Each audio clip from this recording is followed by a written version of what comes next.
I yield back. Thank you.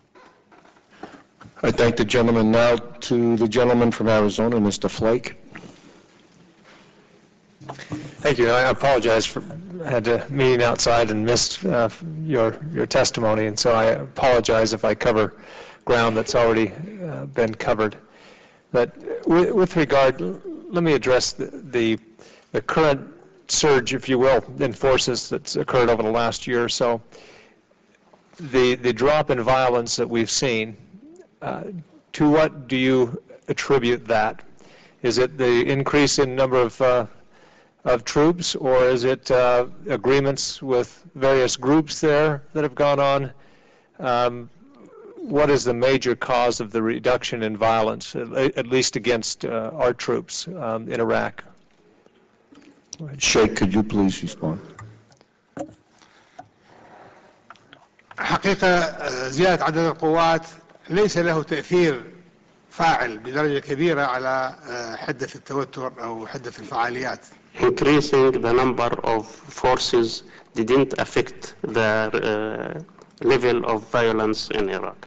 أنت تقاتل عصابات، تعمل بشكل حرب عصابات كالأشباح، تضرب وتهرب. Because the war there is a war against gangs, and they are like ghosts. They hit and run. الذي حد من الفعاليات الإرهابية والعمليات التي تعرض لها بغداد والمناطق الأخرى هو قوات الصحوة. What led to the reduction of terrorism acts and violence is the forces of al-Sahwa. وهؤلاء هم متطوعون من أبناء العشائر. Those are volunteers from the tribes. المناطق التي يكثر فيها الإرهابيون. From the tribes of the areas where terrorists are more.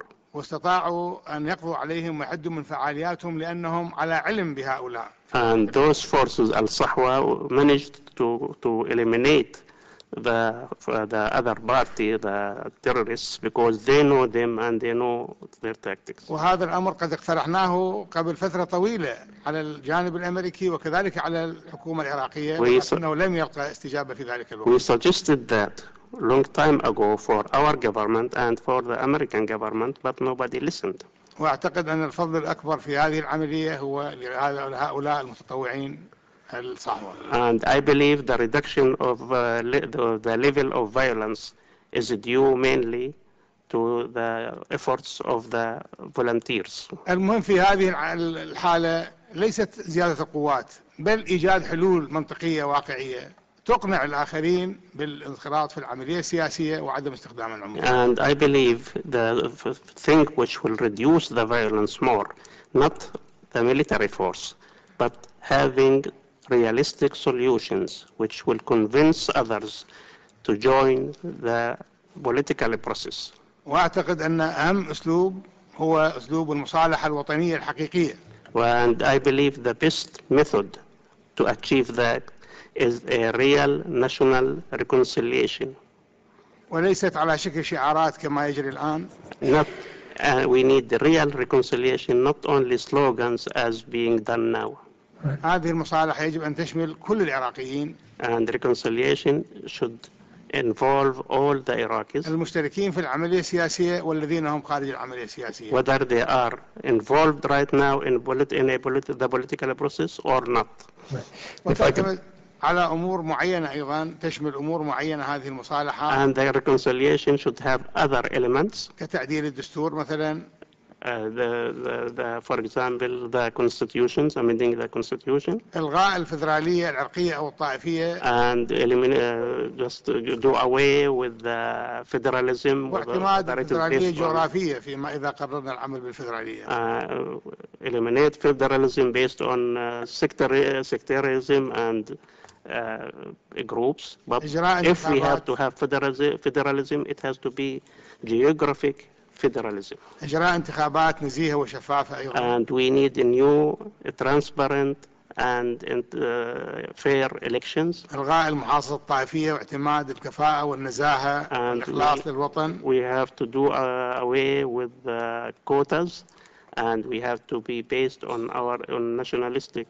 العمل على إعادة 4,600,000 مهجر خارج العراق في سوريا والأردن إلى منازلهم. And we have to get back those refugees who are in Jordan and other countries, and the total of them 4,600,000.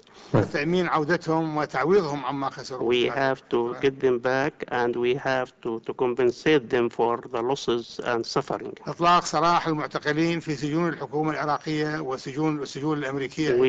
The prisoners, whether they are in Iraqi jails or American jails, must be released. هذه الأمور إذا ما تحققت فسيتحقق الأمن حقا بدون الحاجة إلى زيادة القوات، بل بعد ذلك يمكن مباشرة بانسحاب القوات.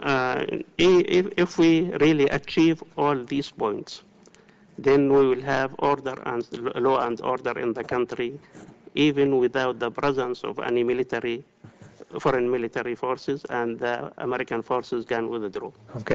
If I can just ask a quick follow-up. It's often stated here that a timetable, a firm timetable for withdrawal will embolden the enemy, be they gangs, be they terrorists, be whatever form the violence is taken, would embolden them or enable them to basically have their own timetable and sit in waiting until the troops are sufficiently out. Do you see that as a truism? Is that an axiom we should subscribe to or not? We know that we can't be there forever, so we'll have to withdraw at some point. What does a timetable do in your minds with regard to the elements there that are causing the violence? And I'm sorry if that's already been answered before I came in.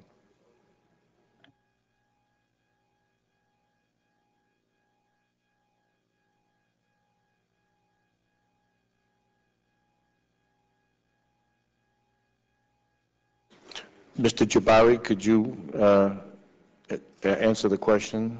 I apologize. I heard that both of you are advocating timetables, but if you could address that, do you see that as a problem? Because we often hear that as justification for not having a timetable, that the enemy can simply lie in waiting. Do you see that as a problem? لا، أنا قبل قليل قلت إن الكثير من الميليشيات والجماعات المسلحة I said a few moments ago that many of the armed militias and gangs تأسست بدافع محاربة قوات أجنبية على الأراضي العراقية. were established in order to fight the presence of foreign troops on their land. فهي تقوم على أساس دعاوى التحرير والجهاد. So their justification is to liberate Iraq from the foreign troops and jihad. تنسحب القوات الأجنبية من العراق تنتفي هذه المبررات. So as soon as the troops have withdrawn, they have no more justification to exist. ليس من المعقول أن يقاتلوا أبناء شعبهم. Because it doesn't make sense for them to start killing their own compatriots.